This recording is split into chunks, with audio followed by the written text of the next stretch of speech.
साथियों नमस्कार। इसमें मैं उत्तर प्रदेश लोक सेवा आयोग प्रयागराज पर हूँ और यहाँ पे एलटी ग्रेड का मेंस का फॉर्म जमा हो रहा है और फॉर्म जो है कि जो एलटी ग्रेड का इसमें भरा जा रहा है कई विषयों का, तो उसमें जो है कि बहुत से अभ्यर्थियों को तमाम समस्याएं हो रही हैं।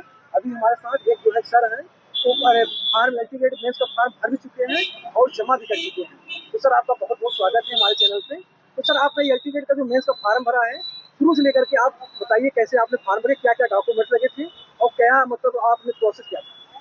देखिए, सबसे पहले आप फॉर्म भरते समय अपना डॉक्यूमेंट जो है, जो साइबर कैफे हैं, पूरा हाई स्कूल से लेकर के बीए बीएड तक का ले जाइए। अगर आप ऑप्शनल के रूप में जो है एमए का भी अगर सर्टिफिकेट लगाना चाहते हैं तो उसको भी लगा सकते हैं, बशर्ते वो मैंडेटरी नहीं है।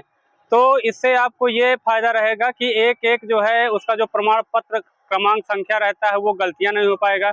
इसके पश्चात आप फॉर्म भरने के बाद जितने भी जहां पर आपको मुख्य रूप से सिग्नेचर आपका हस्ताक्षर होना है, उन बिंदुओं को आपको विशेष तौर पर ध्यान रखना है, क्योंकि इस फॉर्म में साफ साफ लिखा है अगर आपका हस्ताक्षर नहीं किया हुआ मिलेगा तो आपका फॉर्म रिजेक्ट हो जाएगा।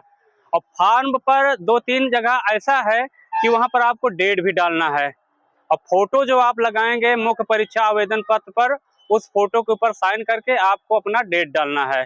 तो इसके साथ से आप हाई स्कूल की मार्कशीट सर्टिफिकेट, इंटर की मार्कशीट सर्टिफिकेट, जी जी जी बीए तीनों साल का, जी जी बीए तीनों फर्स्ट ईयर सेकंड ईयर की मार्कशीट जी और डिग्री, जी जी जी और तो बीएड की मार्कशीट डिग्री। जी डिग्री मतलब अगर डिग्री अगर आपके पास नहीं है तो वो आप जो है आप प्रोविजनल भी निकाल सकते हैं, बशर्ते ये है कि जो आप नहीं है तो वहाँ पे एनए कर सकते हाँ हाँ उसको एनए आप कर दीजिए, बाद में उसको सबमिट कर सकते हैं। हैं। और कास्ट और डोमिसाइल ईडब्ल्यूएस। कास्ट सर्टिफिकेट, जैसे आप ओबीसी कैटेगरी में आते हैं तो आपके लिए जो है वो बहुत जरूरी है, क्योंकि कास्ट सर्टिफिकेट आपको लगाना जरूरी है। डोमिसाइल सर्टिफिकेट भी आपको लगाना जरूरी है, चाहे वो पुराना जो सामान्य कैटेगरी के हैं ईडब्ल्यू। हाँ ईडब्ल्यूएस का अपना लगा सकते हैं। नहीं ईडब्ल्यूएस के अंतर्गत अगर वो आ रहे हैं हाँ हाँ ईडब्ल्यूएस लगाएं। हाँ उसको लगा सकते हैं। डोमिसाइल सबके लिए, डोमिसाइल सबके लिए मैंडेटरी है, उसको जो है सब लोग जरूर लगाएंगे, छाया प्रति वो लगेगा। फॉर्म जब आपने पूरा भर लिया क्या प्रिंट निकला था, क्या क्या डॉक्यूमेंट आपने तय किया? उसमें फॉर्म के साथ हमने मुख्य परीक्षा के लिए हाई स्कूल का सर्टिफिकेट, अंक पत्र, इंटरमीडिएट का अंक पत्र सर्टिफिकेट, बीए का अंक पत्र, इसके साथ प्रमाण पत्र, फिर इसके बाद बीएड का अंक पत्र सह प्रमाण पत्र हमने लगाया है। हमने पीजी का भी लगा दिया है अंक पत्र सह प्रमाण पत्र, और इसके अलावा जाति प्रमाण पत्र, निवास प्रमाण पत्र। अगर स्वेच्छा से आप अपना आधार कार्ड भी लगाना चाहते हैं तो उसको भी लगा सकते हैं, वो हालांकि वो जरूरी नहीं है।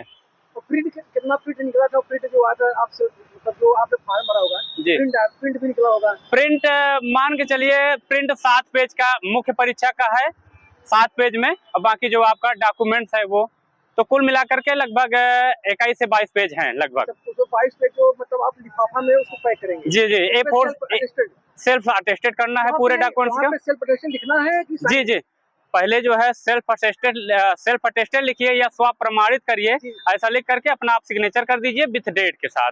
मतलब उसमें हाँ डेट भी मेंशन करना है। उसके बाद पैक लिफाफे में पैक आप लिफाफा कर देना, लिफाफा आपको A4 साइज का लेना है और पूरा डॉक्यूमेंट्स उसको जो है स्टेपलर से या तो टैग लगा करके पूरा वो करना है। और मतलब लिफाफे के ऊपर जो है मतलब जो स्लिप आएगी जी जी जी उसको चिपका देना है, इसके बाद आप यहाँ पर हैंड ओवर कर सकते हैं। अच्छा, तो मतलब सर जो है कि ज्यादातर बच्चों मतलब लोक सेवा आगे जमा करें कि टैक्स दें?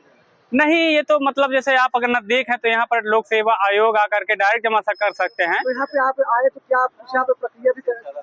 प्रक्रिया ये है कि जैसे आप यहाँ पर आएंगे तो 2 आपको स्लिप मिलेंगी काउंटर पर, काउंटर 16 पर। वो स्लिप को आपको बाकायदे से भर लेना है, डेट उसमें मेंशन करना है, आपका विज्ञापन संख्या है, OTR संख्या है, अनुक्रमांक संख्या, इसको लिखना है, किस पद कौन सा आपका क्या विषय है, उस विषय को आपको मेंशन करके 2 प्रतियों में भरना है। एक प्रति लोक सेवा आयोग में जमा हो जाएगी और एक प्रति जो है आपको विद साइन के साथ जो है दे दिया जाएगा। इसको आप अपने पास रखेंगे मोहर लगा के रिसीविंग के रूप में वो आपको मिलती है। जो लड़के अगर यहाँ नहीं आते हो डाक भेजेंगे तो जो डाक रिसीविंग है हाँ वो डाक की रिसीविंग वो अपने पास रखेंगे सुरक्षित।